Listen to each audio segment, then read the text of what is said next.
திருவிழால நான் பட்டு பாவாடை கட்டிட்டு ஜம்முன்னு நின்னுட்டு இருந்தேனா அப்ப கூட்டத்துல யாரோ ஒருத்தர் என் தோல் மேல கை வச்சுட்டாரு. திரும்பி பார்த்தா கண்டமனூர் ஜமீனு. அவரை நான் பாக்க, அவர் என்ன பாத்துக்கிட்டே இருந்தா முடிவென்ன? வெக்கப்பட்டு கண்ண மூடனேனா கண்டமனூர்காரு என்ன கண்டம் பண்ணிட்டாரு. கண்டம் பண்ணிட்டானா? அப்புறம் கண்டமனூர்காரர் விஷயம் அவங்க அண்ணனுக்கு தெரிஞ்சு போச்சு. தெரிஞ்சு போச்சா? அவங்க அண்ணன் தம்பிக்காரத கொலையா கொண்டுப்பானே.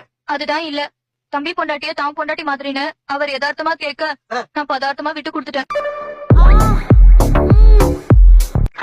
பதார்த்தமா விட்டு கொடுத்தியா? புதுசா இருக்கு. சரி, 2 பேரும் சேர்ந்து வாழ்க்கை விளையாண்டாங்க, போய் தொலையுது. இந்த விஷயம் வேற யாருக்கும் தெரியாத. நானும் அப்படிதான் நினைச்சேன். ஆனா இந்த விஷயம் வீட்டு வேலைக்காரனுக்கு தெரிஞ்சு